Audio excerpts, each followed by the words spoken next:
HP ini kenapa begini banget dah? Gila sih.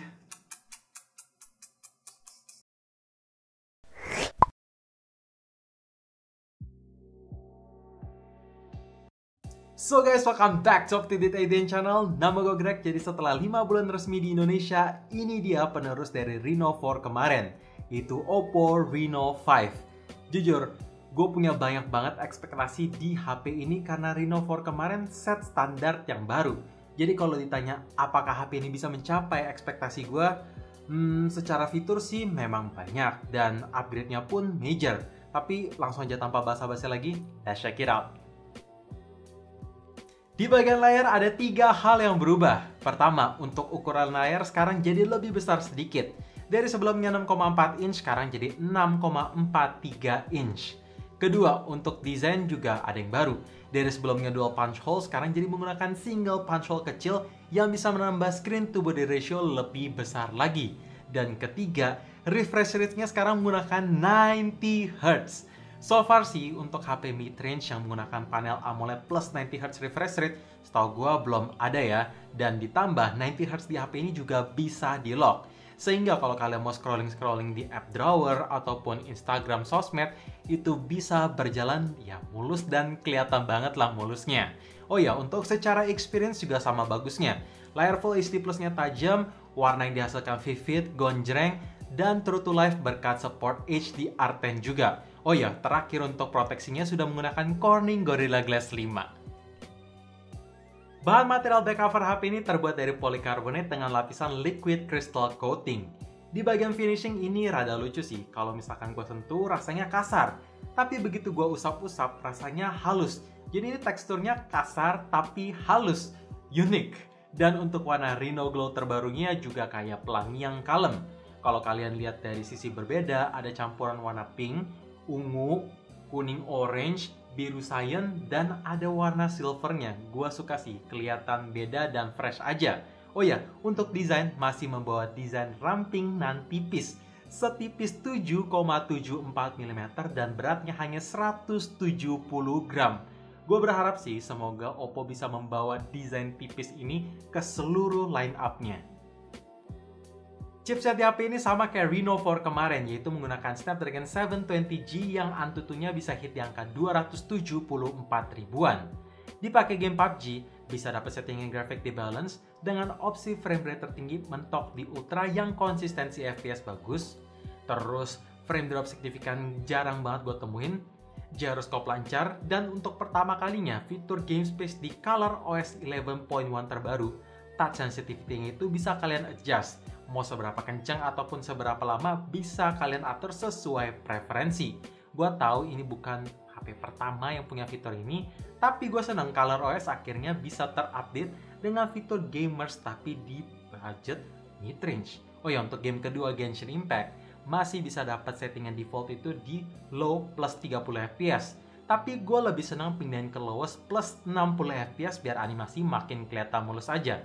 Ya nggak fully lock di 60 fps sih, tapi lebih kelihatan mulus aja. Oh ya, untuk suhu, selain Snapdragon 720G terkenal dengan power efficiency, tapi ada bantuan juga multi cooling system, sehingga HP ini menurut gue panasnya masih dalam tingkat wajar. Nggak melebihi, ya abnormal lah.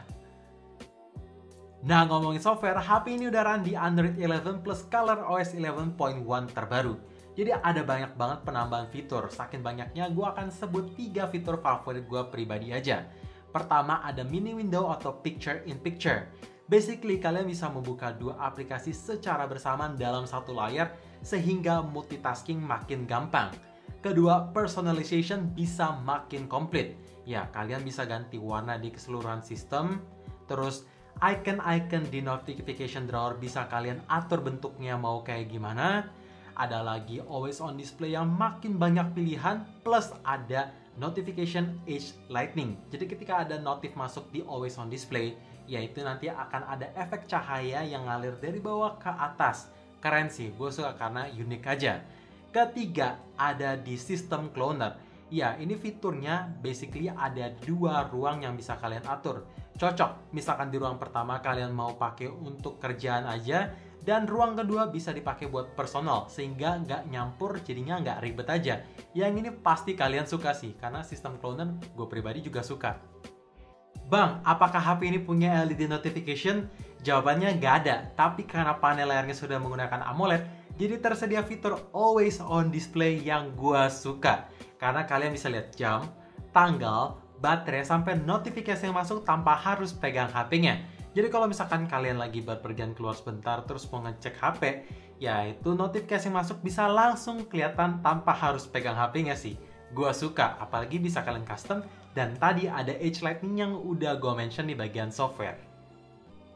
Kamera belakang di HP ini masih membawa setup quad kamera dengan primary lens-nya sekarang di-upgrade menjadi 64 megapiksel dengan bukaan cahaya f1.7. Sisanya 3 lensa sama, ada 8 megapiksel ultrawide angle, 2 megapiksel depth sensor, dan terakhir 2 megapiksel macro lens. Untuk hasil foto di kondisi daylight, harus gue bilang, detail yang ditangkap itu bagus. Bagus as in kalau misalkan kalian zoom, masih kelihatan tajam, objek tekstur kelihatan, dan yang gue suka tidak ada extra software sharpening. Jadi tajamnya itu tajam kalem, nggak tajam parah yang lebay gimana. Untuk warna masih bagus, dan dynamic range juga bagus, berlaku sampai ke lensa ultrawide-nya. Ya walaupun ada perbedaan resolusi yang cukup jauh, tapi gue surprise sih, warnanya itu tidak ada yang perbedaan terlalu signifikan. Detailnya masih cukup tajam ketika kalian zoom, walaupun nggak setajam kayak di primary lens, dan distorsinya nggak berasa. Untuk low light, gue akan langsung kasih tunjuk fitur normal plus fitur night mode secara bersamaan. Dan harus gue bilang, tanpa fitur night mode nyala, HP ini udah bisa menangkap detail yang tajam plus cahaya yang terang.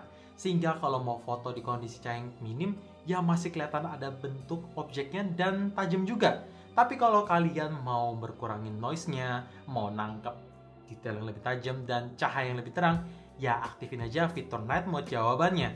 Jadi intinya sih gue mau bilang, kalaupun kalian gak nyalain fitur night mode, HP ini surprisingly udah menangkap hasil foto yang bagus. Dan sekarang akan gue bahas juga kamera depan. HP ini dapat peningkatan resolusi dari 32 megapiksel sekarang menjadi 44 megapiksel. Kalau ditanya apakah ngefek dalam soal hasil detail, hasil foto di 32 megapiksel kemarin aja gue nggak ada komplain seperti yang kalian tahu ya. Jadi menurut gue hasil foto di HP ini kurang lebih sama bagusnya. Hanya aja kalau kalian mau selfie di kondisi indoor, detailnya kadang lebih tajam. Sisanya bokeh rapi, skin tone bagus, dan ada tersedia fitur AI Color Portrait sehingga background bisa diganti monokrom tapi kaliannya tetap bisa berwarna. Untuk perekaman video di kamera depan dan belakangnya tentu stabil karena tersedia EIS, tapi ada 4 fitur baru di bagian video recordingnya. Pertama, Dual View Video, di mana kalian bisa mengaktifkan dua lensa secara bersamaan dalam sekali record. Contoh mau aktifin kamera depan dan belakang buat ngevlog, bisa. Kedua ada AI Highlight Video, di mana ketika kalian mau record video di tempat yang low light, nanti tinggal nyalain aja AI, maka akan terdeteksi Ultra Night Mode, sehingga ISO dan exposure bisa ngangkat untuk ngasilin video yang terang tapi noise-nya rendah. Ketiga ada Live HDR Video. Jadi kalau misalkan kalian mau record di kondisi terik matahari yang cerah di sore hari ataupun siang, itu mau record orang, biasanya kalau kalian tap fokus ke orang, maka background bakalan jadi blown out. Kalau misalkan kalian mau tap backgroundnya, ya si orang atau objeknya bakalan jadi siluet. Harus dikorbanin salah satu. Tapi kalau misalkan kalian aktifin fitur Live HDR, maka background dan orangnya bisa kelihatan atau tidak ada yang dikorbankan. Keempat terakhir adalah AI Mixed Portrait. Basically kalian bisa melakukan atau menggabungkan dua video secara bersamaan, nanti AI tinggal nyatuin. Untuk dua videonya bisa kalian atur sesuai preferensi karena kalian record. Cuman ini masih terbatas hanya 15 detik, walaupun ya tetap fitur yang bagus sih. Peningkatan selanjutnya yang cukup major ada di baterai. Dengan ketipisan bodi yang sama kayak Reno 4 kemarin, surprisingly, kapasitas baterai di HP ini tuh bukannya turun, malah nambah. Dari sebelumnya 4015 mAh, sekarang menjadi 4310 mAh. Jadi nambahnya kayak nyaris 300 mAh lebih. Yang dipakai intens kayak scrolling Instagram, TikTok, nonton YouTube, dan main game PUBG berjam-jam menggunakan full cellular data plus lock layarnya di 90Hz bisa nyentuh screen on time sekitar 7-8 jam. Kalau misalkan kalian mau lebih awet lagi, tinggal connect ke wifi aja. Dalam soal ngecharge-nya juga dapat peningkatan yang sangat major. Dari sebelumnya menggunakan 30 watt, sekarang ditambah 20 watt menjadi 50 watt flash charge yang bikin pengisian daya ulang dari angka 1-100% itu makan waktu 59 menit aja yang menurut gue cepet. Apalagi teknologi 50 watt flash charge ini juga satisfying karena angkanya terus naik jadi kelihatan asik aja gitu. Untuk sistem keamanan atau unlock di HP ini tentu tersedia dua pilihan. Pertama, tersedia sensor sidik jari di dalam layar atau fingerprint under display yang performanya cepat plus akurat. Kedua, ada facial recognition buat unlock pakai face record yang performanya ini cepet banget kalau misalkan kondisi cahaya lagi memadai. Nah, yang ini nih fitur yang netizen minta termasuk gua pribadi request. Kalau misalkan di Reno 4 kemarin gua masukin kekurangan, sekarang masuk kelebihan karena akhirnya fitur Near Field Communication atau NFC bisa tersedia di HP ini. Jadi kalau kalian mau ngecek saldo ataupun top up saldo elektronik money kalian, bisa langsung dari toko online tanpa harus ke gerai offline manapun. Akhirnya. So guys, itu dia hal dan fitur baru yang di-upgrade dari Reno 4 sebelumnya. Banyak banget sih, padahal lompatnya cuma satu seri aja. Tapi seperti biasa, akan gue kasih tahu juga apa yang masih kurang. Karena tidak ada smartphone yang sempurna kan. Dalam soal touch sensitivity default, kebetulan unit yang sekarang gue pegang ini terdapat touch delay yang cukup ngeganggu ketika dipakai scrolling. Tapi waktu di game bilangnya kok nggak ada touch delay bang?